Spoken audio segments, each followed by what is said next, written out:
Cyprus football, the passion, the thrill. The passion, the thrill. The stadiums roar, you can feel the chill. You can feel the chill. The teams are ready, the battles will start. The battles will start with dreams of glory, they'll play with heart.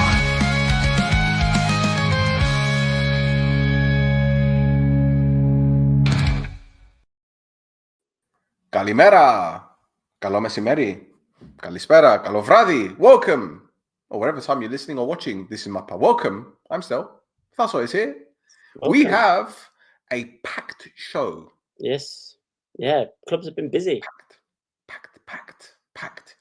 You can't even get it in a box. You can't even get it No. in a gasha and send it to Cyprus with what's her name? The woman in Arnold Grove. I forgot her name. Doesn't matter. We're gonna give a free promotion. Anyway, Despinas. That's the one. Okay.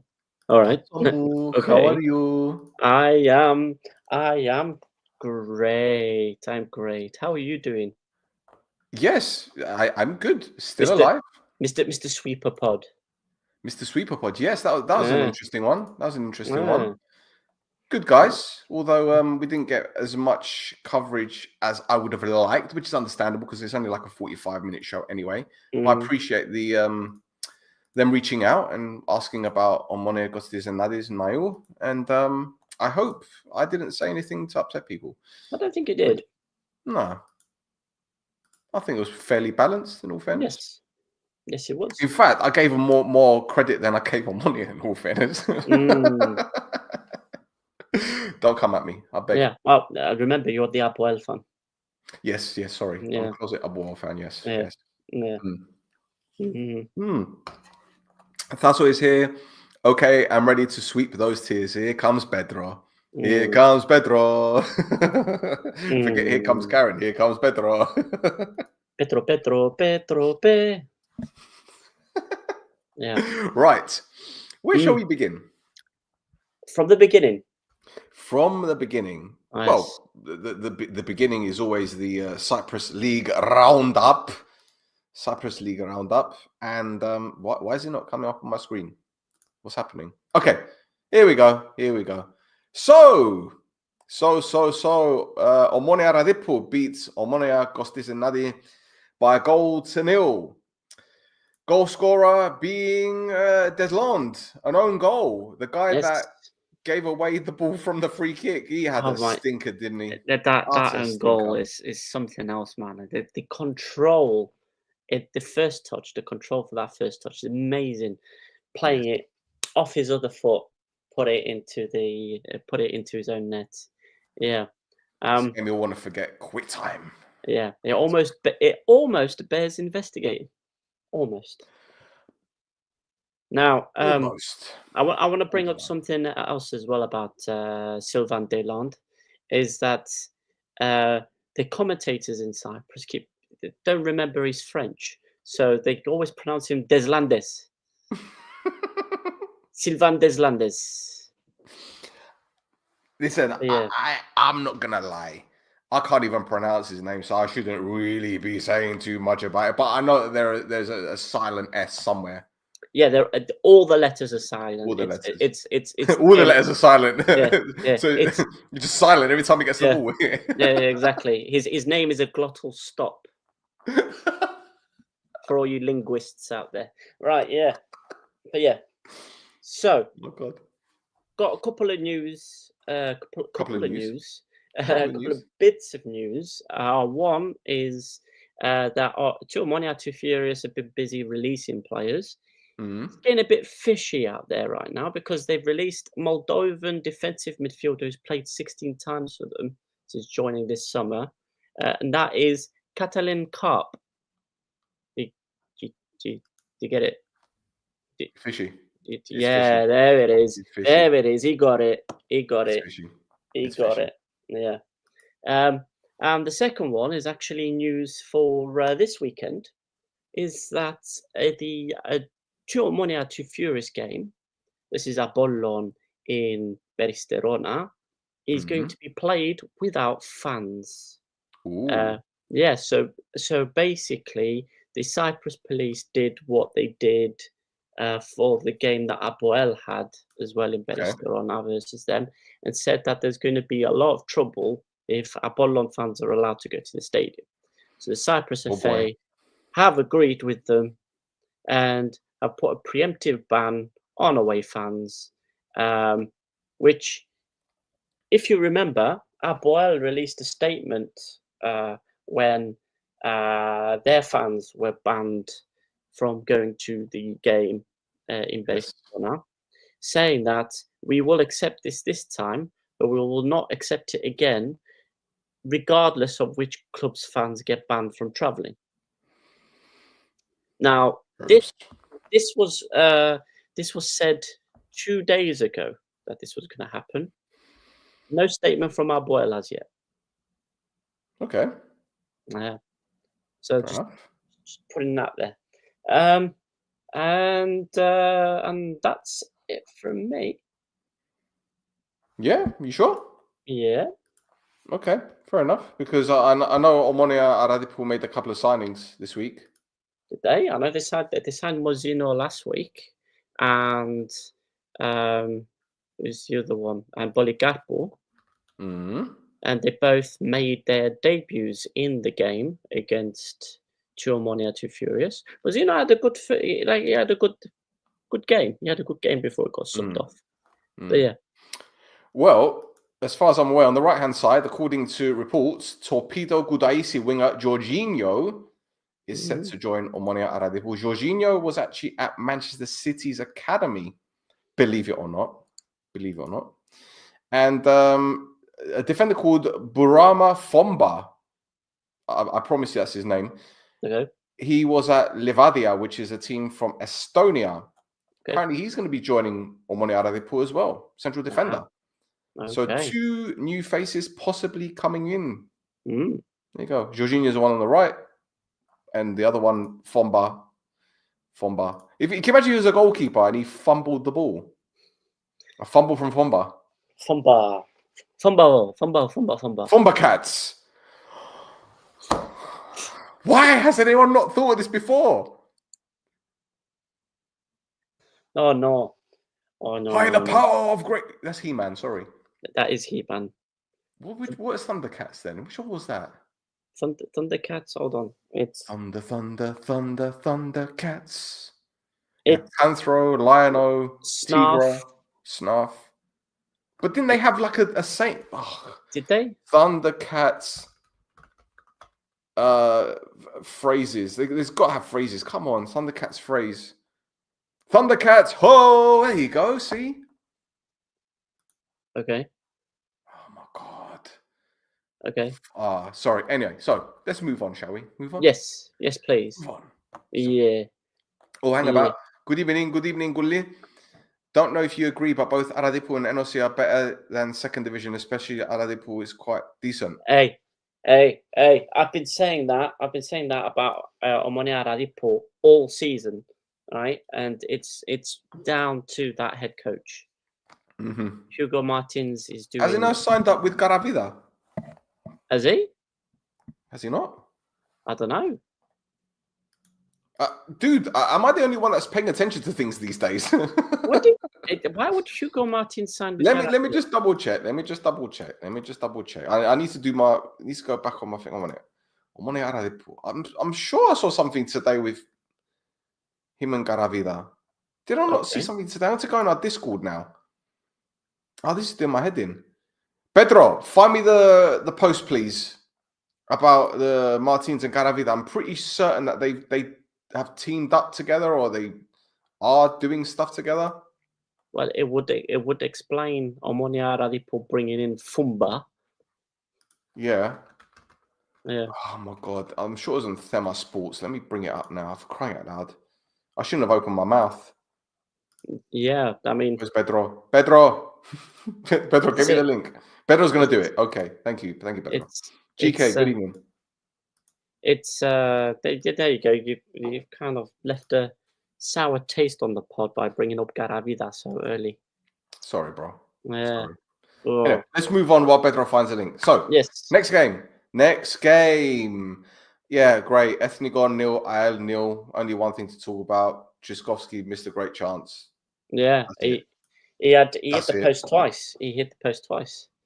I can't believe I sat through that game. I was like, oh, I'm gonna watch Ethnico play. I'm gonna see loads of goals, and I'm there watching the game, and except for basically Tchaikovsky hitting the post twice, nothing bloody happened.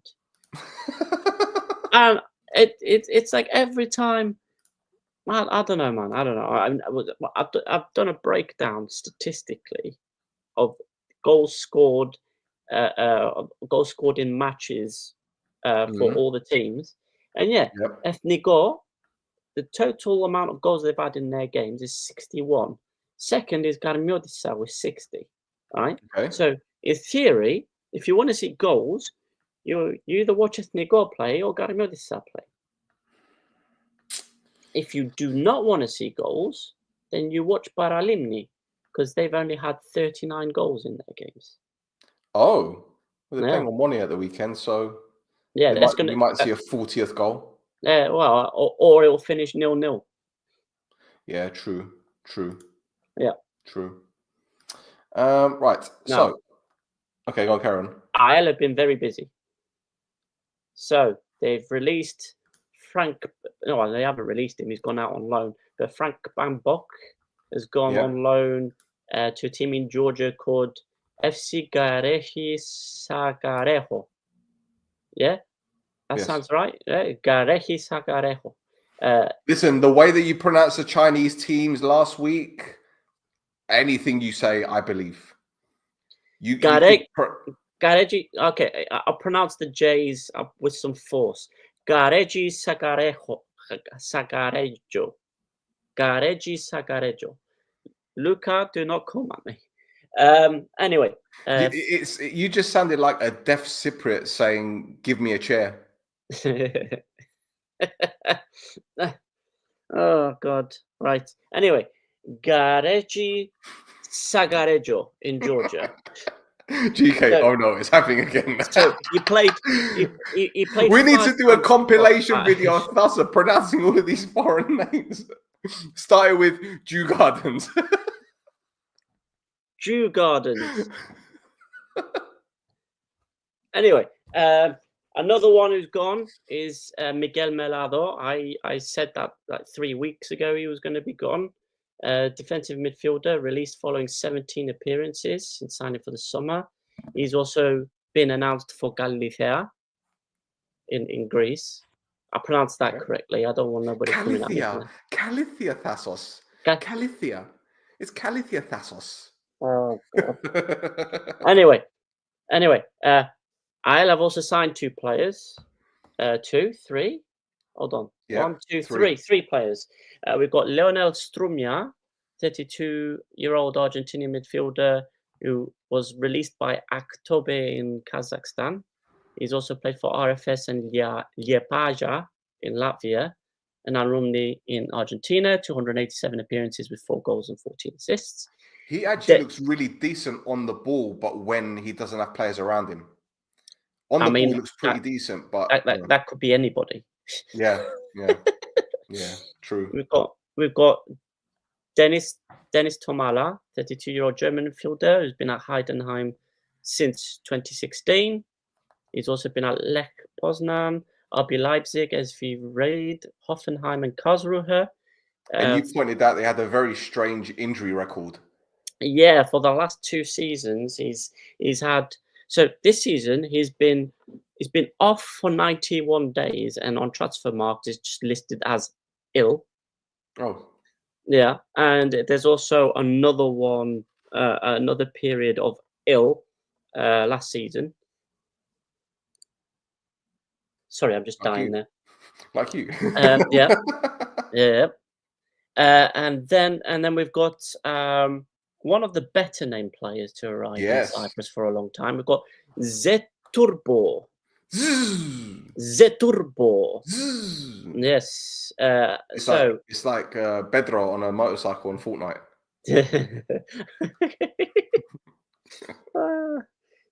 Zeturbo. Anyway, so Zeturbo is signed on loan from Russian team Pari Nizhny Novgorod. right. There's a whole list of teams I've got to read off here. I'm gonna take this down and just watch you struggle with this. There's nothing to struggle with. There's Sporting Lisbon, Inter, Tondela, Marbella, Catania. Marbs? He went to Marbs. He went to Marbs. He said Turbo went to Marbs. Olhanense, Newell's Old Boys. Oh my God, this is brilliant. FC Schaffhausen, Grasshoppers. What? Schaffhausen. All right. Yeah. Grasshoppers, Nantongjion, and Almakia. Right, there you go. That's all of them. See? Listen, fine. Absolutely fine. You lost me at Marbs. You lost me at Marbella. I lost it, yeah. But Marbella. Imagine him waking up in the morning and going, no carbs before Marbs. Him going from club to club. Like Sonic the Hedgehog. Downing drinks. Zeturbo. He better be fast. Yeah, he better be. He better be. He's a striker, 236 appearances, 72 goals and 24 assists. He's from Guinea-Bissau. He's played for them 13 times and scored a goal. Nice. There you go. Excellent. Zeturbo. Sixth gear, non-stop, foot to the floor. Marbs. FC Schaffhausen. Do you know what? I've just got an AI idea now. I'm gonna have to try that out later on. Okay. Yes. Anyway, right. Yeah. On to the next game, and the next one. Oh boy. Anorthosi absolutely slapped Salamina by 3-0. Rafa Lopez, Bevis Mugabe, and Barudi with a beautiful flick backheel finish. 3 goals from a corner, and the fourth, Rafa Lopez at the end to make it an easy night's work for Gamoranese's man. That goal was so good, we had to watch it twice. Beautiful goal from our guy Barudi, because we were waxing lyrical about him the other week. And look at that for a header. Yeah. Rafa Lopez rolling back the years. He's not really that old, to be honest. But, no. Mate, that was scary. That was scary. And I'll tell you why. And you can talk about Salamina being all at sea, and you can say that they've had a shit season. But the way that Anorthosi went there, they obliterated them in the first half an hour. And this team, I'll repeat from last week, transfer embargo, players not being paid on time, injuries, suspensions. Like, they are literally hanging on by a thread.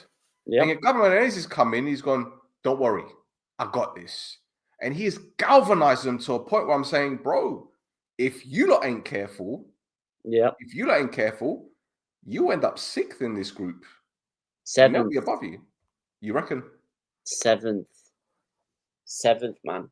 The way Apollon and Anorthosi are playing right now, it's very scary. It's scary business. Rafa Lopez has never scored so many goals in the season.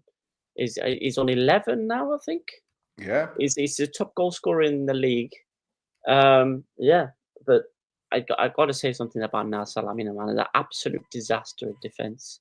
The corners, the all 3 corners. I mean, by 30 minutes, the Amorostos was empty in the home end. Yeah, they'd all started leaving. I need to say though, as well, is in the 58th minute, we got Tabeku came on. Yeah. You know, my guy from Chongqing Tongliangnong. But yeah. Don't do this again. Don't do this again. Chongqing Tongliangnong.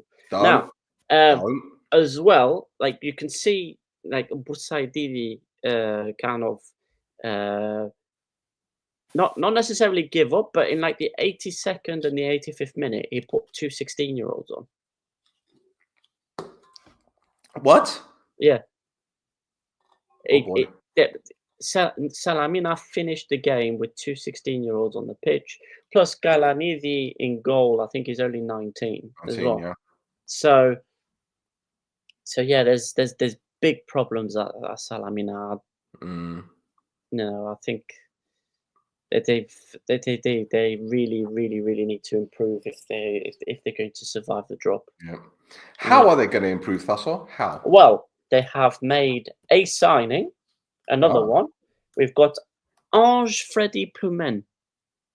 So, he's a 29-year-old French left winger.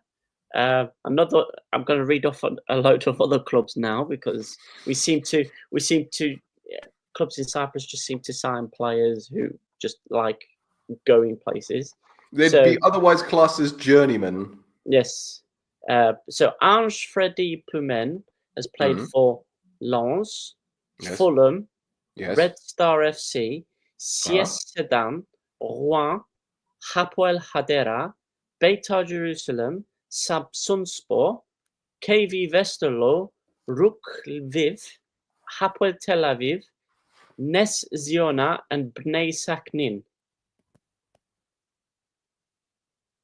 So that's one hell of a CV. That's a CV, right? That is a CV.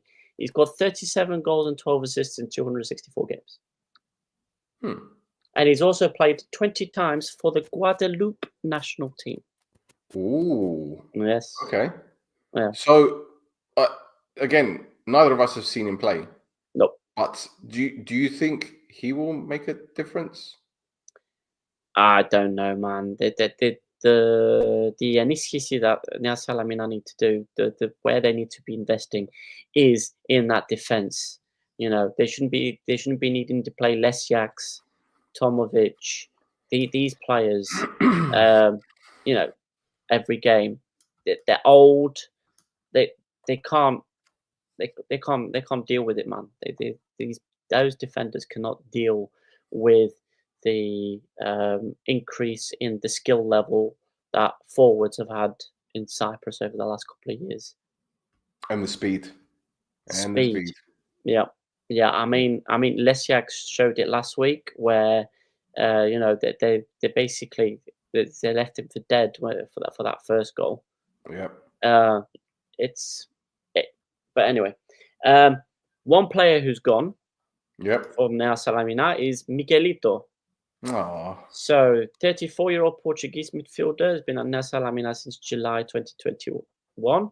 Played 89 times for them in the first division. He also had a load of appearances in the second division as well, but at the time, Transfermarkt didn't have data on the second division, so I can't tell you how many times he played in the second division. He's also played for Achna and Olympiago in Cyprus. But yeah, it seems like he's called it a day just in general in football. Yeah. Well, yeah. I remember that one goal he scored against Pafos, the one where the ball just stuck on the surface, was pulled back. Yeah. But you know what? In version 1 or 2 of Bursabul, he was pretty decent. Yeah. He's been a very good servant for Nea Salamina over the years. Yeah, it was very important in their promotion season, and yeah, he did really well for them as well. You know, when Bursaidis was there both the other times. It's just this time's one time too many. Absolutely. All right, some comments, very quick ones. Going back to your pronunciation skills, Hasso, you would get copyrighted by Samsung. You are like an international political correspondent. Immaculate pronunciations regardless of the nation. There you go, George. Showing you love. And George says, Camoranesi ball. I do worry a top 5 club will come for Camoranesi and give him the budget he deserves. Well, my team needs a coach, but apparently they've already found one. 4. Caravida, 4 of them. 4, sorry, yeah. Caravida is a cursed name. Yeah, Pedro's computer crashed when he brought up the photograph of Caravida. Funny enough. Yeah. A healthy Diakite can keep Salamina up.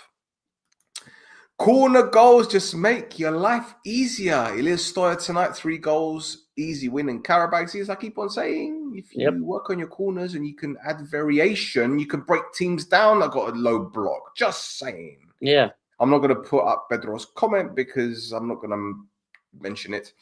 Yeah. Miguelito 21, 22, and 22, 23 is the streets won't forget player. Yeah. Yep. Yeah. Absolutely. Okay, shall we move on? Yes. Let's go. And Apollon trounced Karmiotis by 3 goals to 0. And Thasso, the Sofroni train keeps chugging away, doesn't it? Sagal Goragaray and the Tugala own goal, giving Apollon, another victory. They're still unbeaten under Sofroni. And to be fair, mate, he's doing a good job so far. He is doing a good job. He's doing a very good job so far. Yeah. I don't want to start any conspiracy theories, but the guy Watermelon Alex did not start Usis. Usis started on the bench. Yes, that's right. He came on. Yeah, and basically he had him warming up from the 30th minute. He'd had enough of Dumbia and his performance from the 30th minute, and it looked like he was about to sub him off and put Usis on after the 30th minute. For some reason, he didn't. He waited until the 66th minute to take him off and put Usis on. But yeah, I don't know what the tactical decision is to not play your top goal scorer. I don't know. I don't know. I don't know the answer to that, unfortunately. Yeah. So anyway, that's I'm gonna leave other people make the go. Can I mention one player who's really caught my eye recently? Yes. Dione. Yeah. The right winger for Apollon. He joined from it was a Bulgarian team. Yeah, I can't remember, but yeah. I can't remember. Gula completely ignored him. Yeah, he did. Yeah. And I'll tell you what, the past couple of games, I mean, I think he only made 5 appearances this season. Lokomotiv Plovdiv, sorry, that's the team they joined from in the summer. He's played 5 games. And I'll tell you what, he causes havoc. He's a little nimble winger, kind of like the Sean Wright Phillips kind of mold, you know? He runs at defenders. His pace is frightening. All right, his end product isn't particularly great. But when you have someone like him on the flank, he will rip the shit out of most fullbacks in this league. Yep. Although what I will say is I'm surprised he's 27. I thought he was younger, but he's 27. But it's still a good age. And then they got that other younger lad that comes off the bench from time to time. I forget his name now. What's his name? Shit. Clinton Diudu? Yeah. He's another player. He's been really good for them as well since Sofroni's come in as well. Yeah. 19 years old he is. Yeah, they got him. They got him from a team in Ghana. From a team in yeah. Well, I'm going to keep an eye on that one. Mm-hmm. I'm going to keep an eye on that one because he's only made a few bit part appearances, but he looks a player as well. Yep. He looks a player. I think we need to keep an eye on that one, Tasso. Yep. Well, we will do. We will do. So, it's weird that Sofroni hasn't made any signings yet, but he's playing players who weren't getting in the team under Gula, and it's as if it's a brand new signing. Yeah. You know, Hamburg Giriago didn't play at all under Adrian Gula, and look at him now; he's been made captain again, and he's driving the team forward. But, yeah. Well, there is some transfer news with Apollon, transfer rumours anyway. Well, there's confirmed news. So this is Domagoj Drozdek. He's gone. He played Croatian left winger. He played 15 times for Apollon.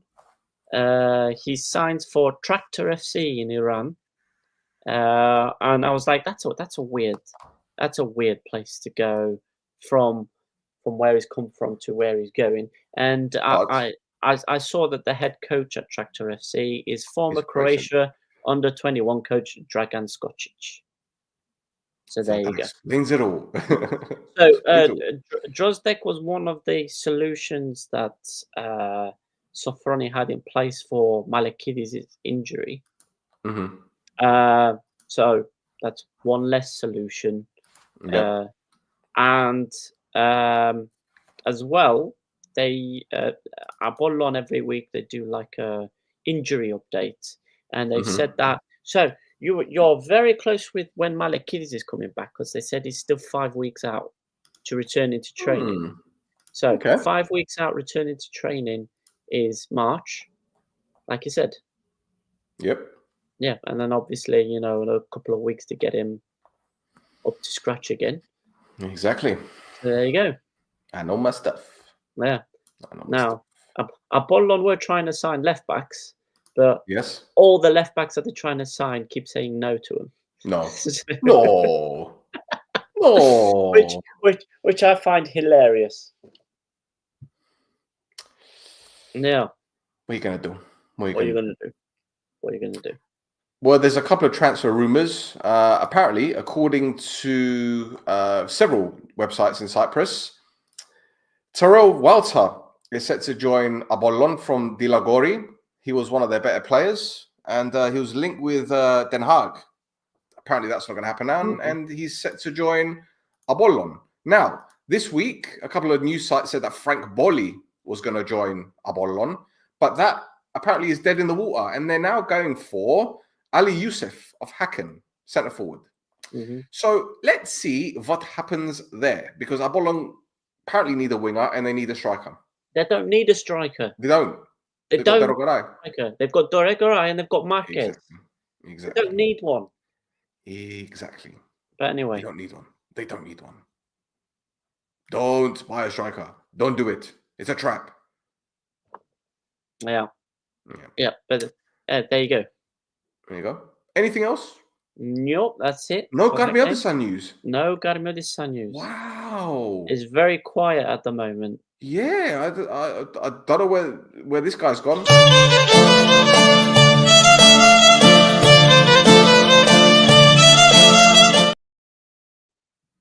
I don't know where he's gone either, but we need him back, don't we? We need him. We don't talk anymore. We don't talk anymore. That's such a sad thing. Anyway. Johnny Violins. He'll be back. He'll be back. Something will happen. For sure. Right, moving on. Yes. Oakley dokely. Next game. Thasso. No, next game. Beats Upwell by 2-1. Cabrera giving AEK the lead before Chacon scoring again. And thanks to Chacon's dad, we got a repost as well on Twitter. Aitor scored what he thought was a third goal, but we're going to talk about that in just a moment. Thasso Beros Sodriou pulled one back with 15, 20 minutes ago, roughly. Again, another goal which was ruled as offside, but then VAR checked it and they said, no, it's a goal. So, yes, AEK win by 2-1. And thus, I'm not going to lie to you, I watched this game and you guys are lucky. Yeah. You guys are lucky that it was only 2-1 because AEK had you on bitter. They had you on toast. They had you on gabira. They had you over the barrel. Your pants down. Yep. Nope. All of them. Not you, all of them. But your team. All of them. I'm gonna keep shouting this until the cows come home. Stop starting El Arabi. Stop starting him in games. He's not a guy who starts games. He's 37 years old. 38 even. He shouldn't be. He should be coming on in the 75th minute. Yeah, for a player like Sodriou. But anyway, the first goal was from El Arabi doing I don't know what on this out on the wing, passing it to Gnabi, who set up Cabrera for the goal, and it wasn't even the only time that El Arabi did that. He did that like 2 or 3 other times during the game as well, which set up forward plays for AEK. There was another one for Cabrera where I think it was Dvali or Laifis had got back and got the ball off him before he was able to slot it underneath Belic. Unbelievable. Before the game, there was talk about who Jimenez was going to play in the fullback positions because Quintilla and Chabak were not available. But magically, Quintilla is fit and is there doing I don't know what the fuck. Yeah, and Aitor Egamendon Buru, but like Buru. As Dvali was terrible in central defense as well, got caught out by Cabrera twice. And teams. Mate, it looked like Dvali's legs have gone. I was watching. I was thinking, what's going on with this guy? A lot of the players' legs have gone, man. Petrovic. Thank God he didn't start Petrovic. There's another player who we're going to talk about in a second. But yeah, 2-0 down. So what you do is you take off all the energy, right? You take off Abanya and Meyer, who Abanya is the one who does all the running for you to try and get the ball, and Meyer is the one who will get the ball and try and do something, anything to get the thing moving. But instead, he takes them off and puts Drazic and Corbu on, and then he takes El Arabi off and puts Sodirio on, and then in the 87th minute he puts Ba on as well. So he finished the game with 3 strikers and no wingers because Vonis had come off, Meyer had come off, Corbu is an attacking midfielder. There was no tactics. Came off as well. There was no tactics. There was nothing. There was nothing. At the end of the game, it was like, pump it into the box. Somebody will get to it. Pump it into the box. Nobody got to it. But yeah, so the Rio came on. I'm dying. Just give me a second. See, talking about your club in this way, he's a killer. My goodness. But yeah, the only positive thing was Sodirio coming on and getting the goal. But yeah, because towards the end of the game you have 3 players up front doing the exact same thing, none of them were effective at doing that thing because there was no space for them to be able to do what they do. It was unbelievable. And our last 2 coaches this season have been sacked after 1 poor game, right? But for some reason, we're giving Jimenez the freedom. We're giving him the freedom to do whatever the fuck he wants to do. Tactically, it's in the bin. There's nothing there. But anyway. Also, you're going to laugh at this, right? So at my daughter's school, there's a parent, and he's from Greece, is a Bark fan, right? So you know where this is going, right? I was talking to him about Jimenez, and he goes, you should be happy that he's at AEL. I'm like, why? He's like, when Ike won the league title, the government gave it to him. He was coming up with all of these things like the Ike president was kicking off about this. And I wasn't paying too much attention, but it's just like, he's basically telling me that he's not a very good coach. And I'm thinking, I don't know, you're coming. This is a Bark fan. He must be good. He must be good, and he must be doing something right. But seeing all these AEL fans online react to it, wanting him gone, I can't. Okay, I can understand, and I can believe what I'm seeing because this is Cyprus. Mm-hmm. But at the same time, surely, you can't get rid of him, man. Not now.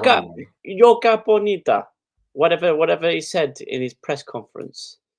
Yeah, Yoga Bonita. We're gonna play beautiful football.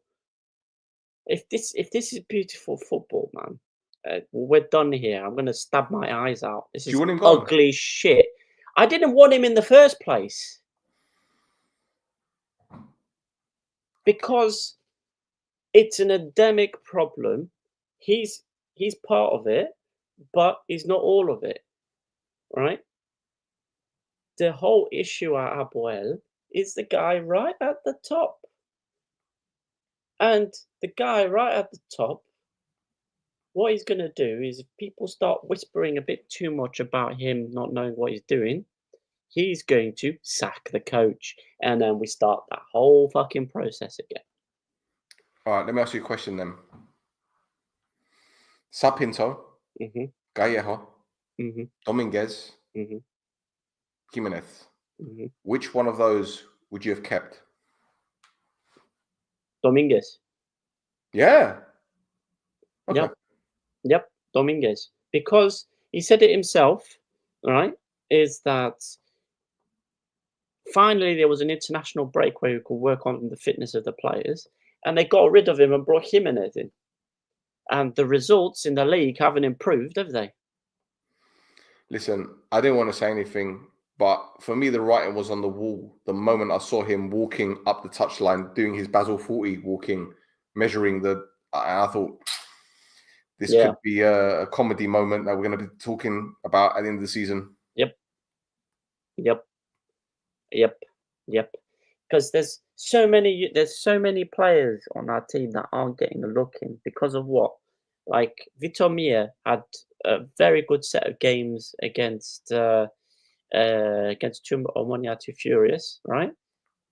And instead we're going to play a half-injured Quintilla. What about that defender that you sent on loan to Juventud or whatever they're called? Yeah, Cipriano. I've been saying he should be playing. He's basically a young Petrovic. So he's got the same build, the same awareness, the same kind of defensive mind as Petrovic, except he's 20 years younger. All right, not 20 years. Petrovic is 34.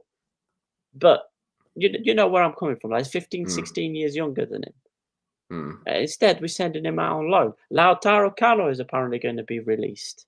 I know there's a left back there that did very well for AEL last season. Anyway, that's me crying about my team. Terrible. Yeah. Well, speaking of crying, the AEK press officer was crying at full time, complaining about the disallowed goal from Aitor.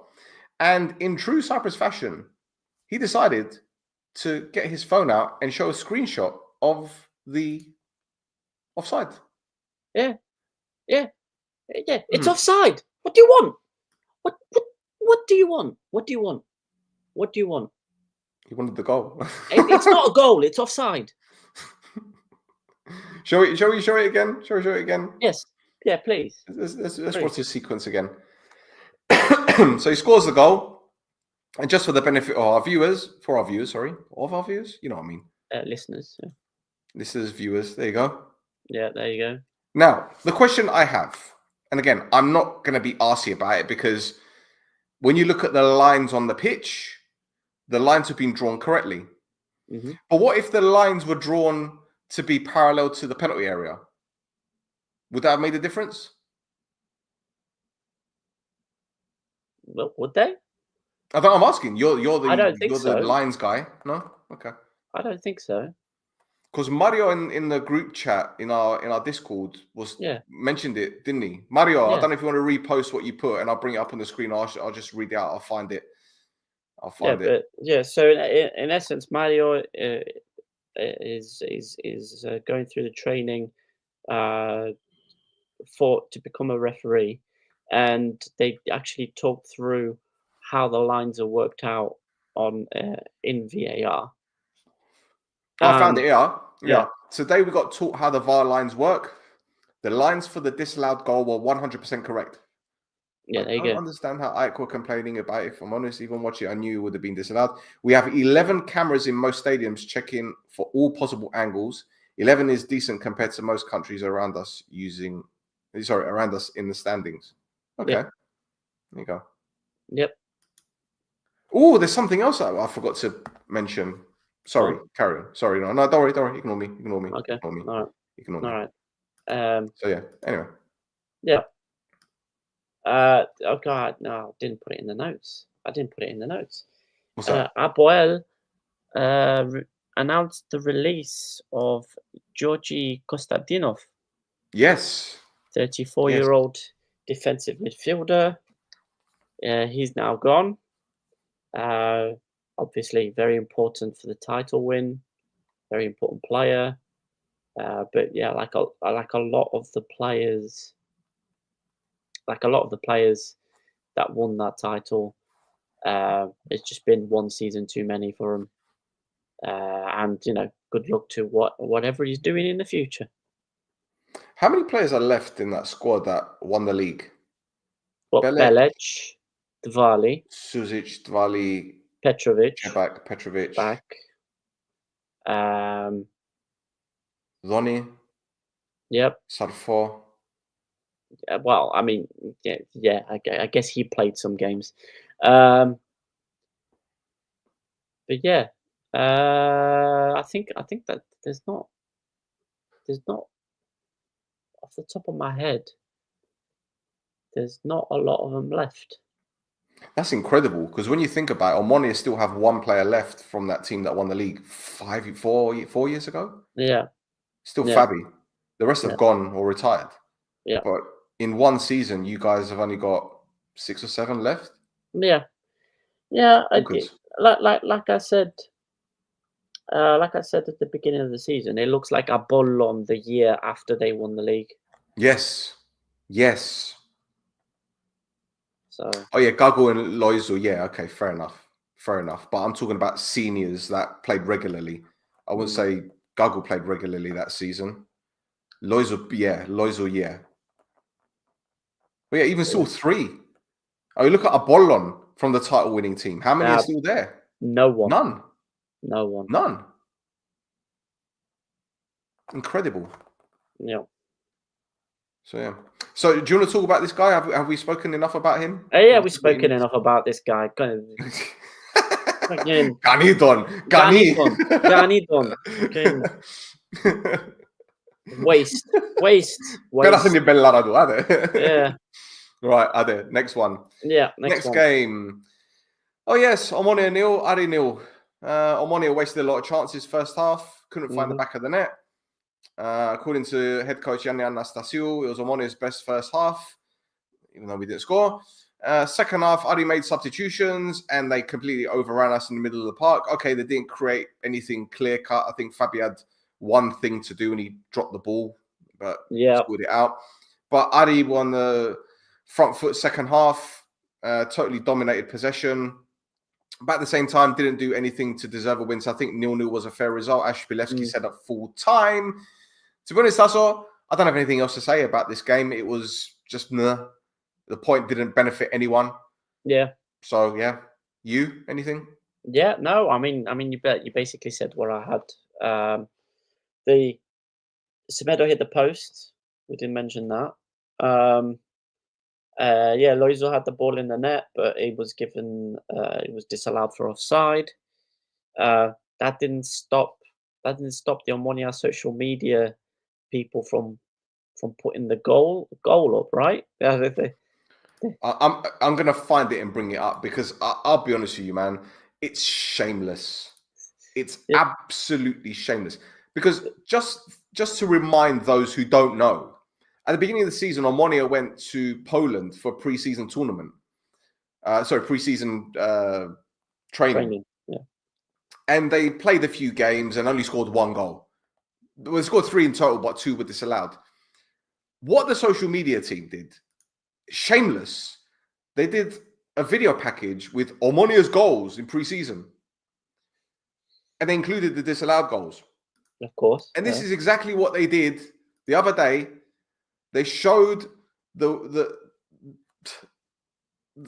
goal from Loizo against Ari that was disallowed for offside.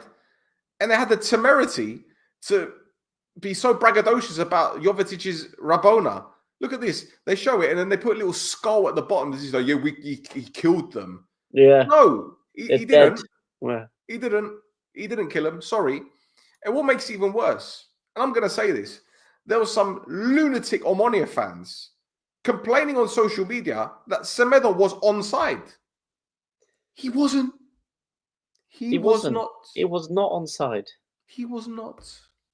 So again, I'm starting to wonder if these people that are replying on social media, bots or paid for by the club to put all this shit on. Because this smoke and mirrors doesn't cut it for me. Doesn't cut it for me. And this is a little segue linking Omonia's social media with transfers. There we go. Yep. Adam Lang has finally left the club. Yeah. And to credit to Omonia, they did like a farewell video for Adam Lang. Credit to them. But here's the thing. On their social media, they wished him a happy birthday. And then 2 hours later, thank you. Happy birthday. Goodbye. Because he left on the same day that he celebrated his birthday. Now, okay. On the one hand, I can say maybe they scheduled their posts because that's normal. But at the same time, flip side, read the fucking room. Read the room.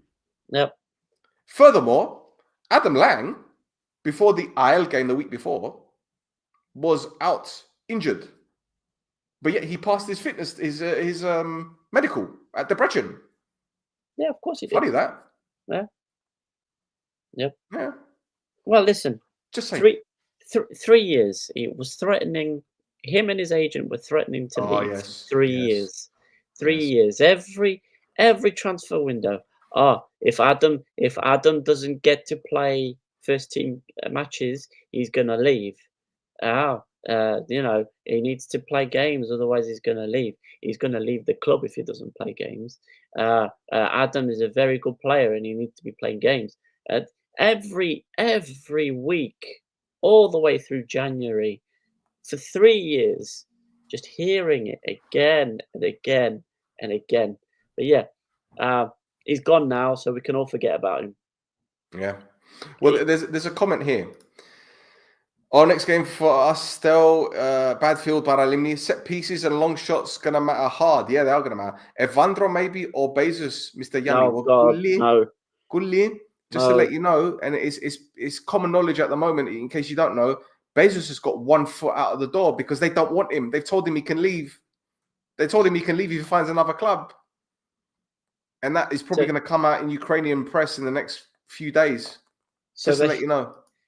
So they registered him, didn't play him, and now they're getting rid of him. Mm-hmm. Beautiful. Transfer was Lang's birthday gift. Not just that, but he played a friendly. Yes, he did. Played a friendly, yeah. Now, imagine he gets goal of the season for Omonoia. Yeah, imagine that gets goal of the season. It probably will do as well. Sorry. Now, you were saying. Yes. Now, there's also some more rumours. This is the head coach candidate list. So it's 3-stage pronged way of looking for the coach. We're now down to 4 of them. So we've got John Van Schip, Imanoli Diakes. I wouldn't mind him, to be honest. Yeah, he'll be all right. Aitor Karanka and David Wagner. So, a lot of the places that were reporting David Wagner were like, "Oh, it's Jurgen Klopp's Gumbaro." I mean, give the guy some respect. He managed Huddersfield Town, for God's sake. Yes. Yeah. Didn't he get promoted? Yeah. Supreme. Yeah. Yeah, he did. Yeah. So, come on. David Wagner is a very good shout, I think, for a head coach. Yeah, but it probably won't be him. Aitor Karanka is another good one, I think. Well, this is an interesting one because I'm trying to figure out I'm trying to connect the dots here. Yeah. Who does Karanka know at Omonoia? Where is there? How is there a link? How is it? I mean, if he became AEK head coach, that I could understand. Yeah. But what connects Karanka to Omonoia? And other people say to me, "Yeah, but that's not how it works." I'm like, believe me, that is how it works. That is how it works. Now, I just want to put a pin in this for a second. You mentioned the recruitment process. Yeah. Okay.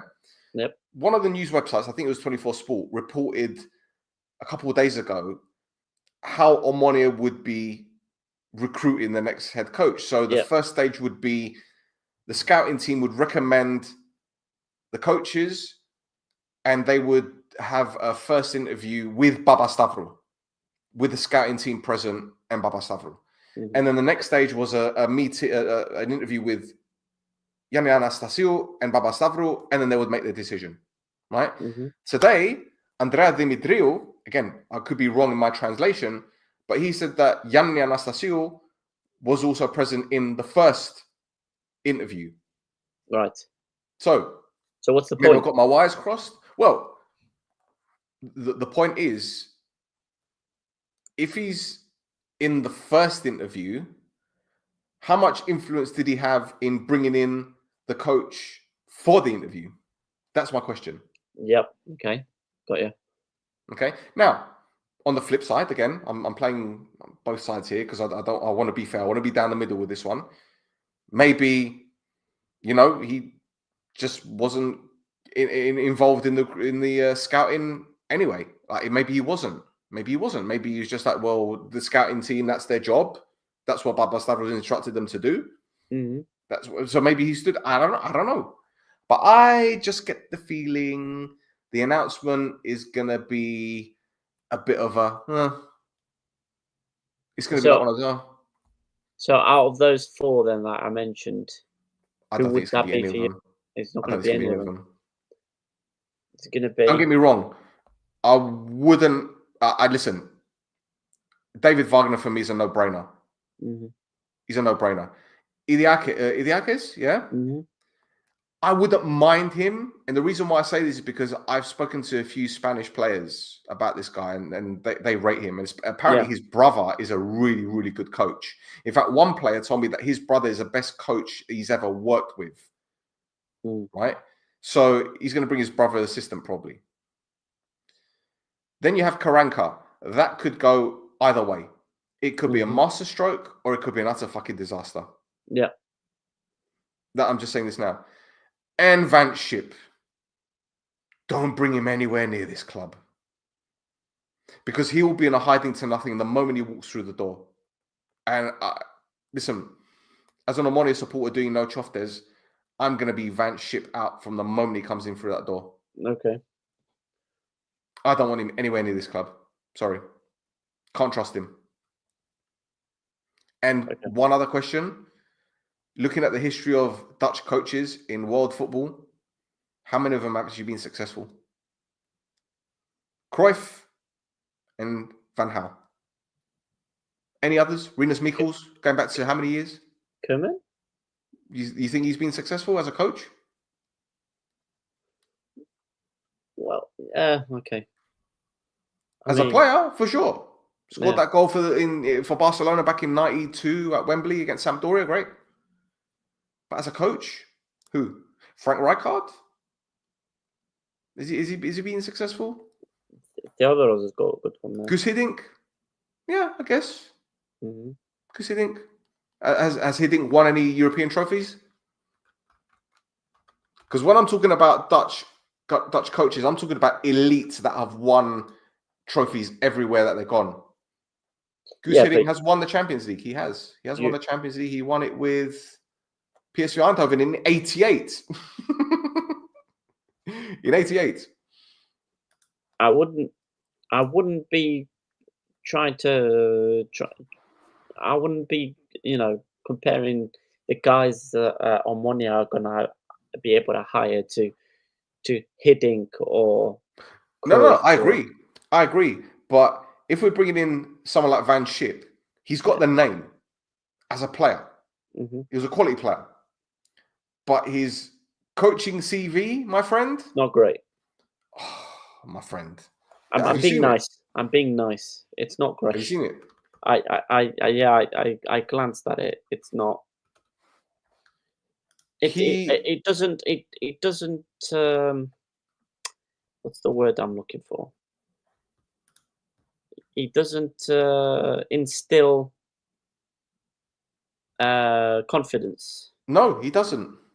He doesn't. And he was in charge of Ajax in probably the worst period of the club ever. Yep. So what does that tell you? I have a horrible, horrible feeling he's going to sneak in through that door.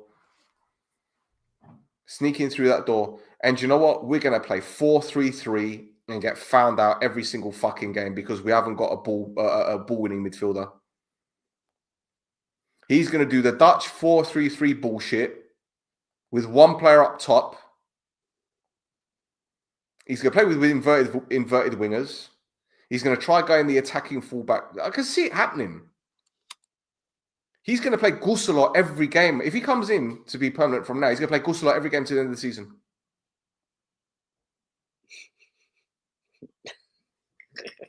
Bro, it's going to be peak. I'm telling you. We're going to get overrun Sorry. Anyway, we talked too much about this. We still got more games to go. Fucking hell. Yeah. Sorry. Yeah. Anyway, No. Is there one more game?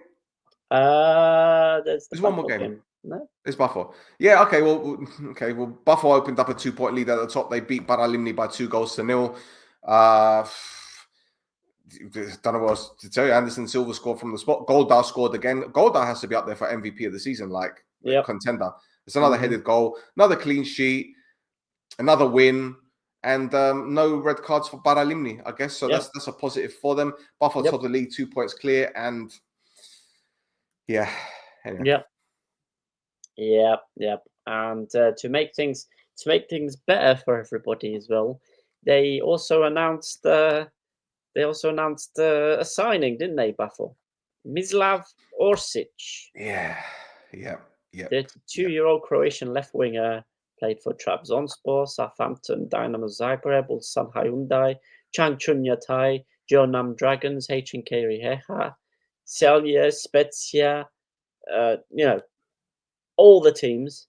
He's got 56 goals, 75 assists in 494 games, including appearances in Serie A, Premier League, Europa League, Champions League, Asian Champions League. He's got 27 appearances for the Croatian national team, and he scored a goal in their third place playoff for the 2022 World Cup. He's a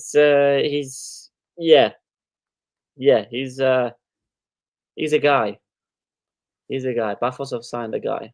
Yeah. And you know what? I'm really worried about. Go on. People have been telling me, well, he didn't do anything at Trabzonspor. Yeah, he had an ACL injury and he's come back. But the thing is, players like him, they've got quality. Mm-hmm. And I hope I'm wrong here. I really hope I'm wrong here. But that's a difference maker.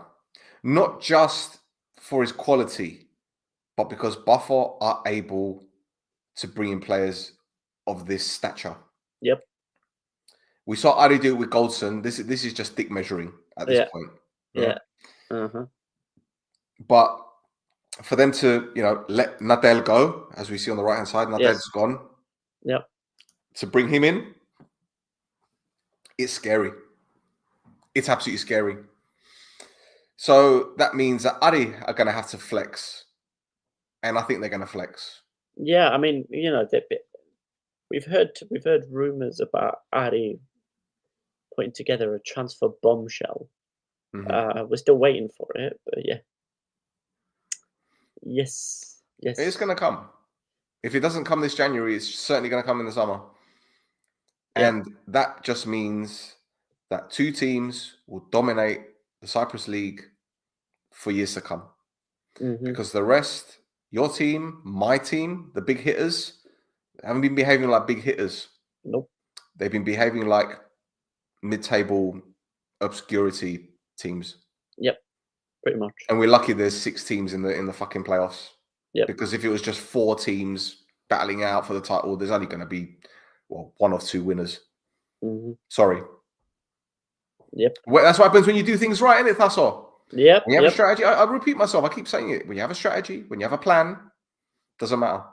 And when people say to me, they're laundering, well, even if they were, Man City have 129 fucking charges.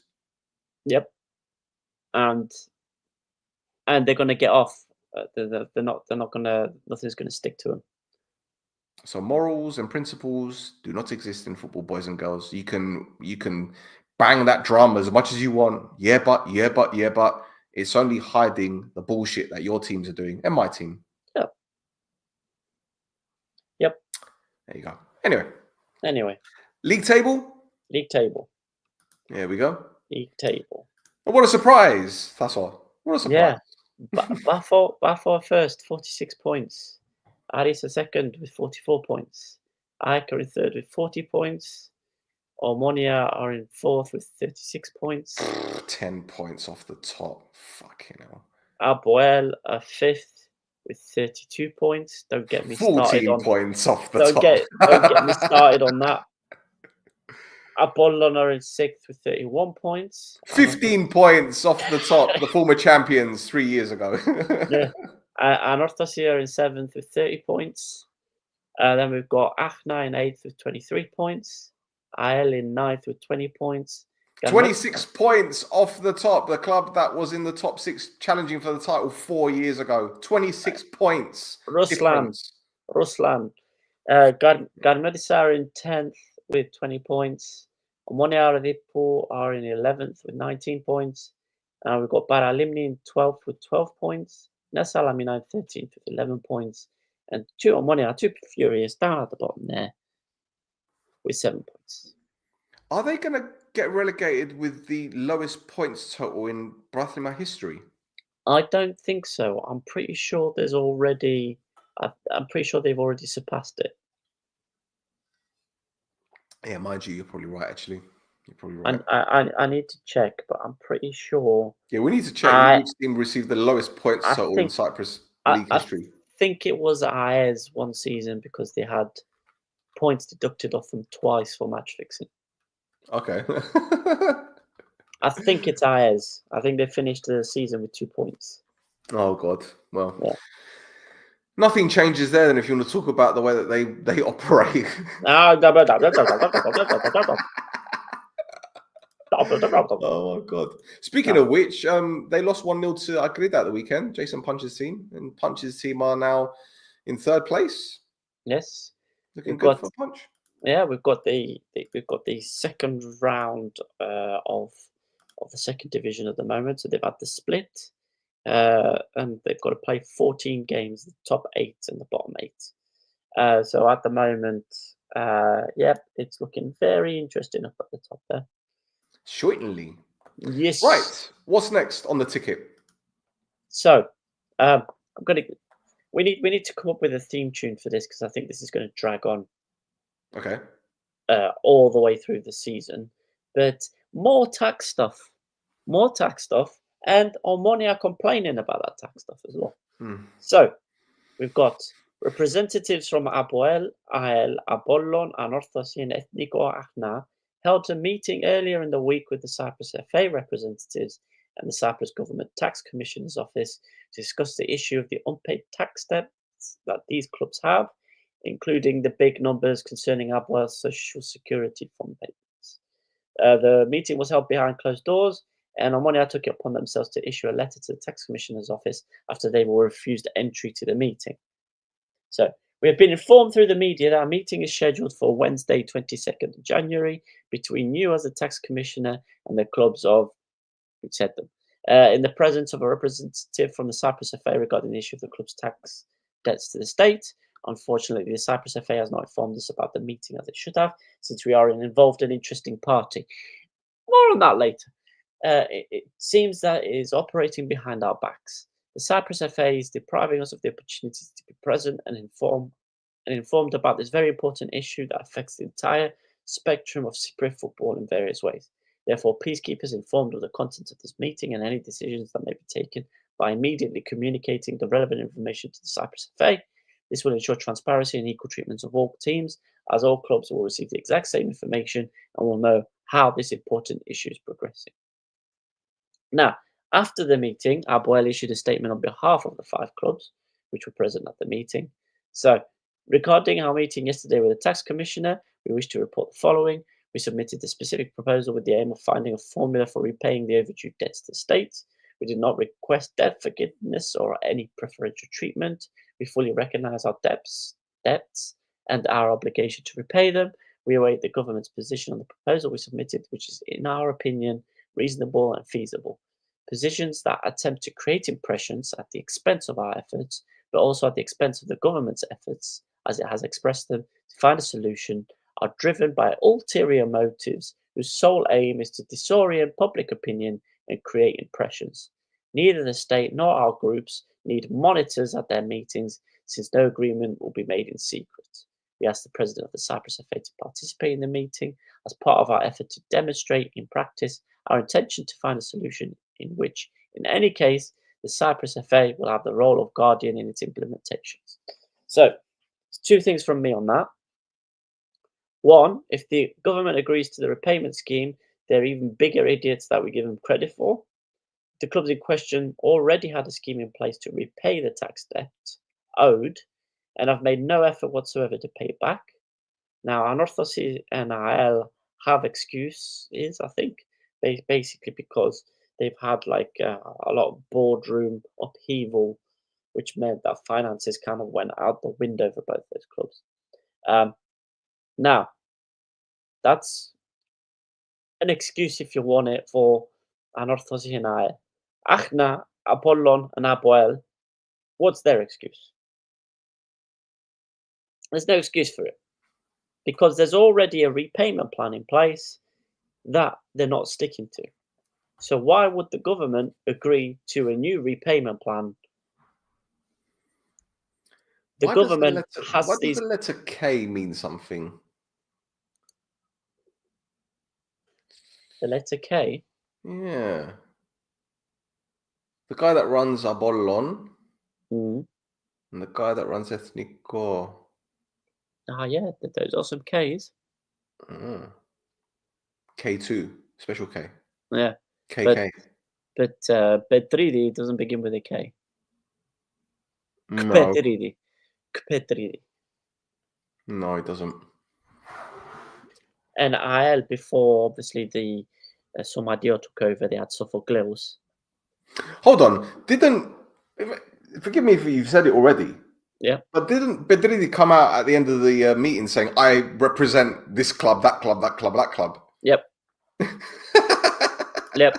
Yeah, Petridi took it upon himself to be the representative of all 5 clubs. Which is why APOEL released the statement. So it wasn't a joint statement from all 5 clubs. It was just a statement from APOEL saying this is what happened. Amazing. Now, the second thing is, what the shit has this got to do with Omonoia, right? They're saying that, oh yeah, it's important for Cypriot football, what's going on in these meetings, and blah, blah, blah, blah, blah, blah, blah. No. Omonoia is a third party to whatever agreement the clubs make with the government, right? This is about tax debts and burdens to the state. So the only third parties that should be getting involved are legal representatives, auditors, or the police if there's a crime, right? Are Omonoia any of those? They're not, right? If we talk about so Omonoia in their letters as well that they've been putting out, they've been saying that the clubs in question need to pay their debts as what any normal person would if a person wasn't paying their taxes to the Cypriot government. Any normal person only needs to deal with the government to pay off their taxes, right? I don't need to submit my taxes to Omonoia, yeah? You don't need to submit your taxes to APOEL because it's got nothing to do with them. There's no reason. Hang about. What aren't Omonoia under investigation as well? Omonoia also owe tax to the government.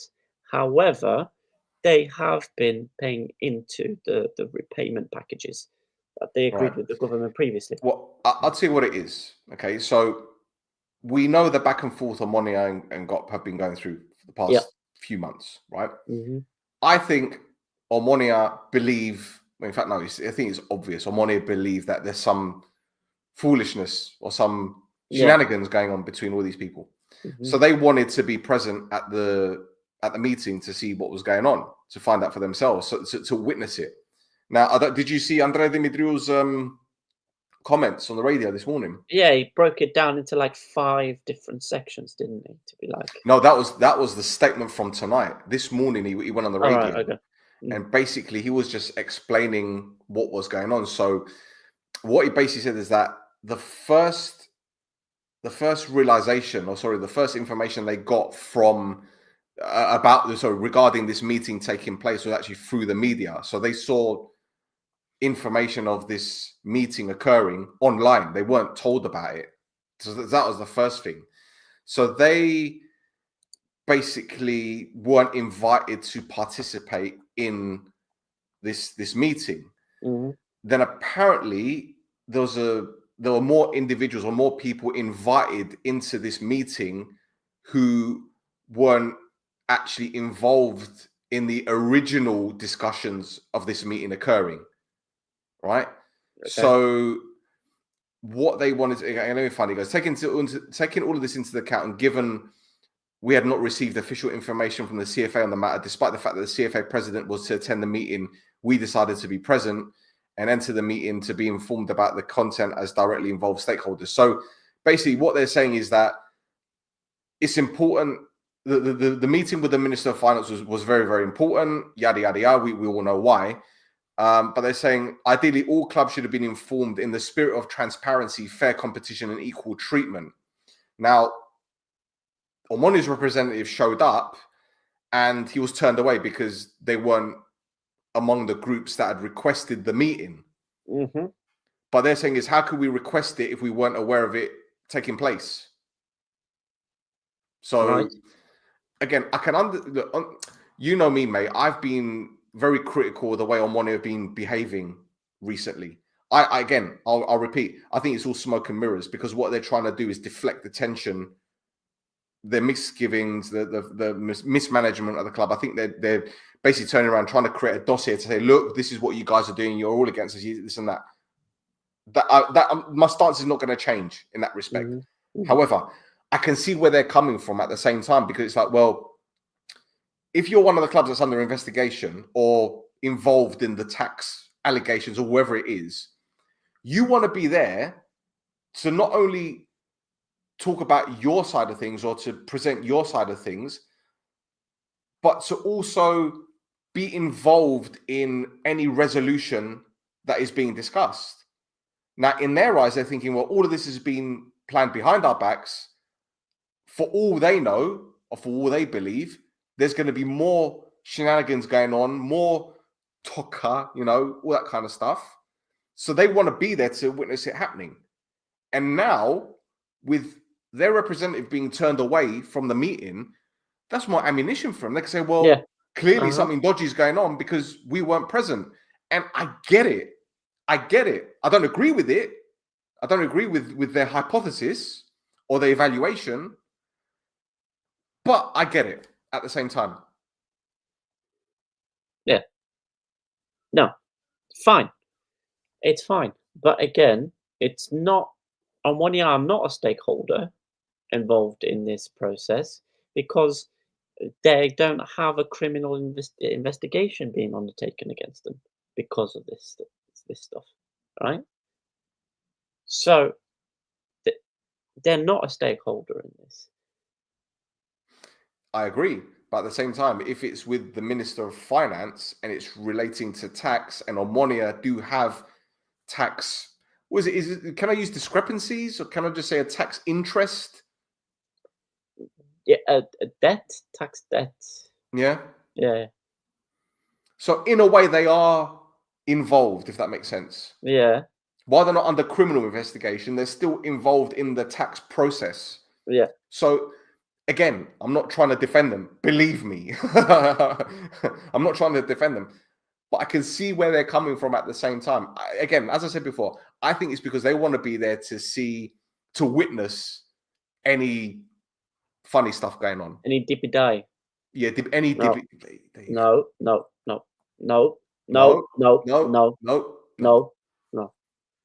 Dibby dibby dibby die, dibby die, dibby dibby dibby dibby die, dibby die. Dibby dibby dibby die, dibby die, dibby die, dibby dibby dibby die, dibby die. I do it to myself, I do. You said it. And that's what really hurts. You said it. Yeah. It's like the trigger point. Yep, I know. Red rag to a bull. I know. Now, so it's a good thing that happened because we can change the subject. Yes. And we can go to our friend Aristotelis if you want. Oh yes, I A miss couple this of guy. things. It's time to spin the wheel.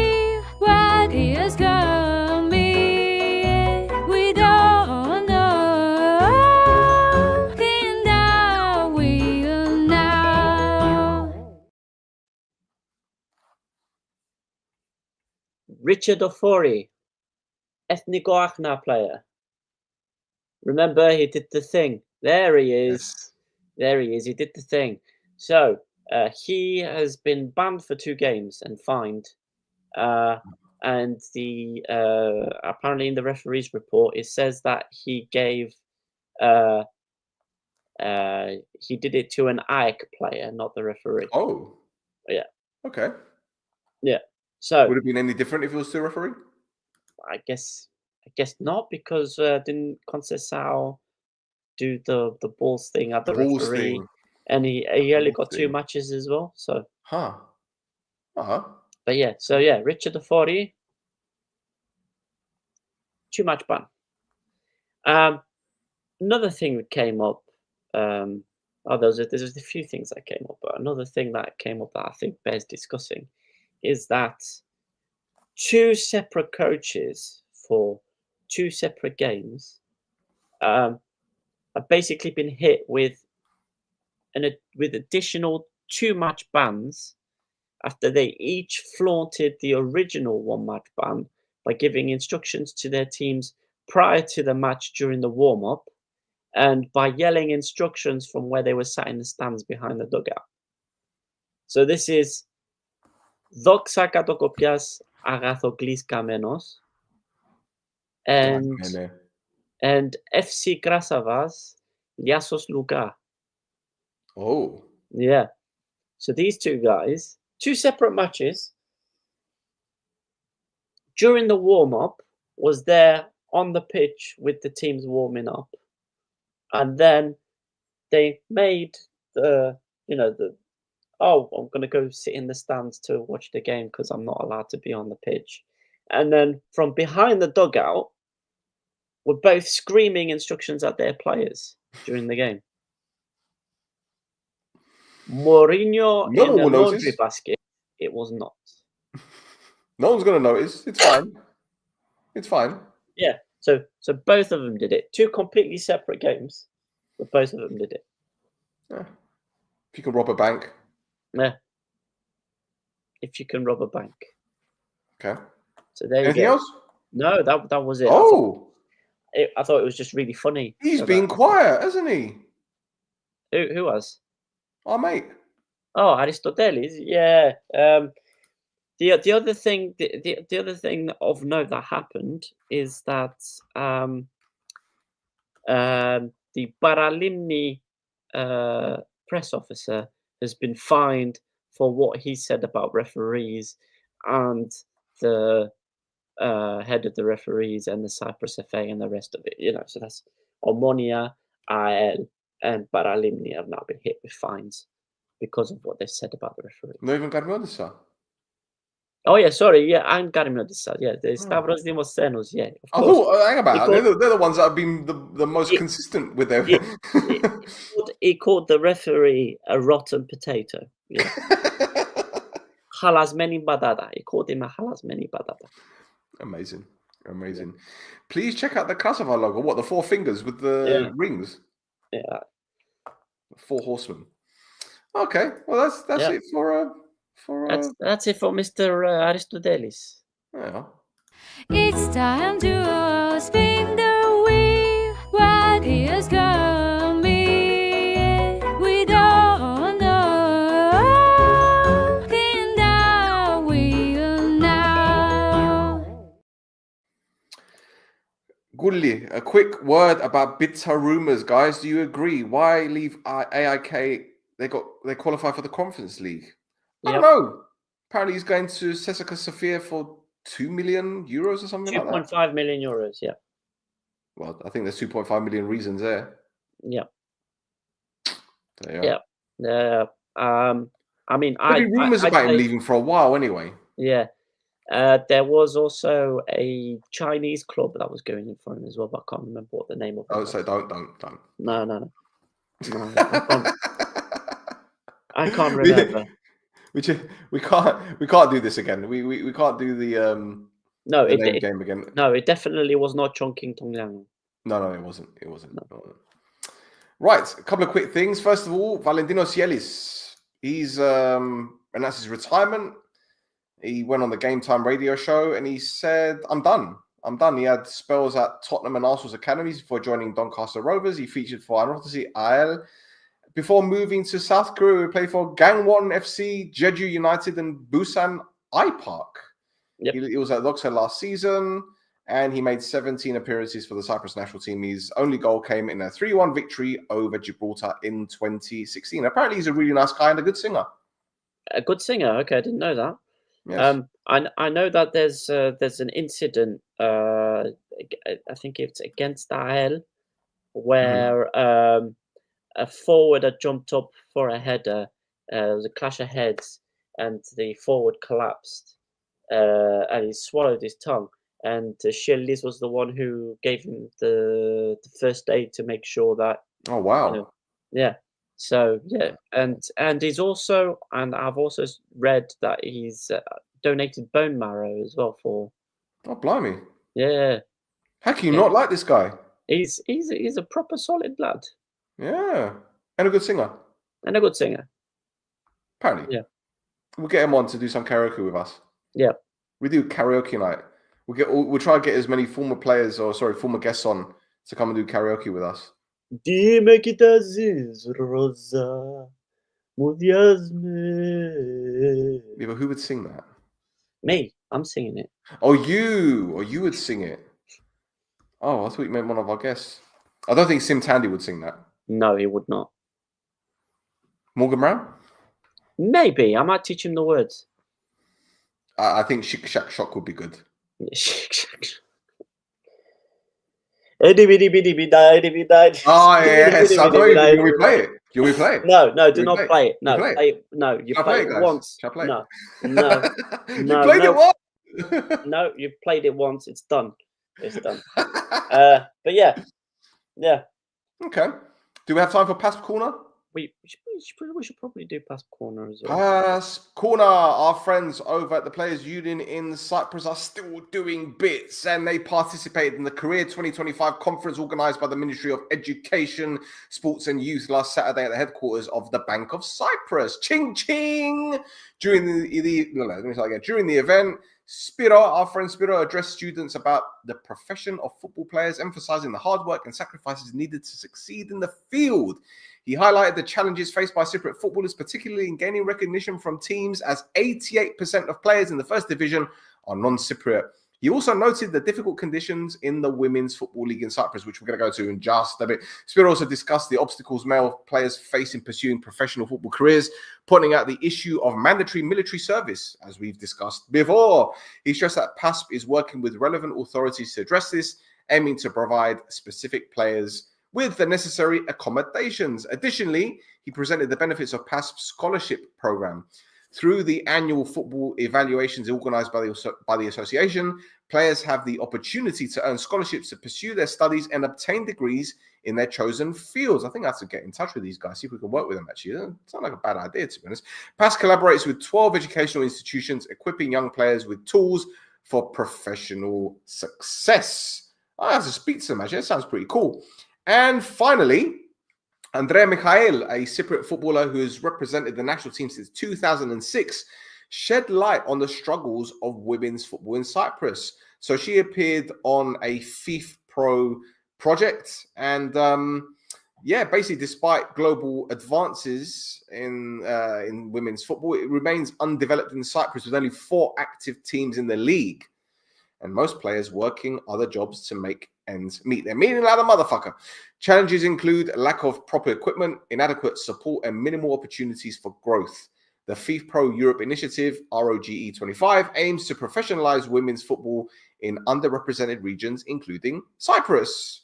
So yeah, hopefully, Mikhail can spark a much-needed change for the future of sport in Cyprus. For especially, Yeah, because again, there's a four-team league now for the women's, but there's so many under-19s girls teams in Cyprus. Yep. So those girls turn 19 and they've got no club to then play for after they age out. And it's stupid. Mad. It's stupid. Well, Tasso, there's one more thing, and I don't think we've got it on either, but clocked onto it earlier. It's in our Discord. Someone put up this image, and it's the race for additional Champions League spots. Now, I can never make head nor tail of this coefficient. So can you explain it? So in essence, what we've got is there's 2 additional places in the Champions League stage for the top 2 performing associations points-wise. Okay. So at the moment, this hasn't been updated to obviously the results that have happened tonight, but in essence, Cyprus are 10th at the moment in the race for those 2 additional Champions League spots. Okay. Right. And obviously 2 separate teams getting through to the getting past the playoffs for the Conference League will have untold advantages for this race for those top 2. I don't think we'll be getting it though, do you? Well, first of all, when it says clubs on the right-hand side, it says 3 out of 4. What does that mean? So Cyprus has 3 out of the 4 representatives still in Europe. Yeah, because AEK got into the they played FC Paxi and got absolutely trashed. Right. Okay. Which has Cheers, meant Fernando. Cheers. Yeah. Cheers for that, Juan Fernando. It means that the points tally that Cyprus have got is reduced because the way that points tally works for an association is it's all the points collected by the teams and then divided by the number of teams. Yep. So despite the fact that AEL, Omonoia and Pafos have done bits in Europe, the coefficient that's been worked out is low because we've also got to include AEK in there who got 0. Nul point. Yeah. Like the UK in the Eurovision. Yep. Yeah. Sorry. Thanks. I'm sorry. Again, thanks, Fernando. Yeah. Cheers, mate. Yeah. Right. Speaking of Europe, there's another thing that's just popped up. And this is of some interest to Aris because RFS beat Ajax by a 1-0 tonight. And the goal scorer, Adam Mahiev, the Finnish, he's Finnish, from Finland. Finnish, yeah. Not finished, like the prank call with, what's it called?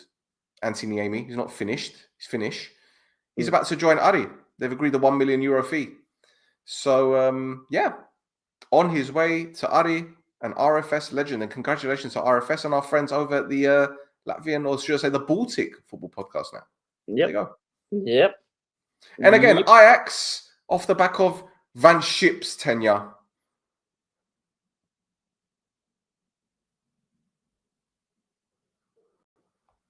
If I speak, I'll be in big trouble. Big trouble. Correct. And I don't want to be in trouble. Yeah. There we go. Anyway, we're done. We're done, aren't we? We are done. We're done. We are done. We're done. Yeah, excellent. So don't forget to follow us on Instagram and X at This Is Mappa. X, we're very, very, how shall we say, active. I think we've done about 12 posts today. Mm-hmm. Loads of things to go through, especially when it comes to transfer window, mercato. Yes. So yeah, give us a follow there. And Pafos is at Flares. Is here. At Flares Cafes. It's there. There you go. Right, boys and girls, thank you for tuning in. Thank you for putting up with us. And we will be back next week with probably more shenanigans. I mean, it's been a quiet week in comparison to previous weeks, really, when it comes to stories. Yeah. But, you know, sometimes we need to go into detail to make people understand what's going on. So thank you, everyone, for watching. Thank you for your support. And we shall be back very soon. Adios. Chongqing Tongang.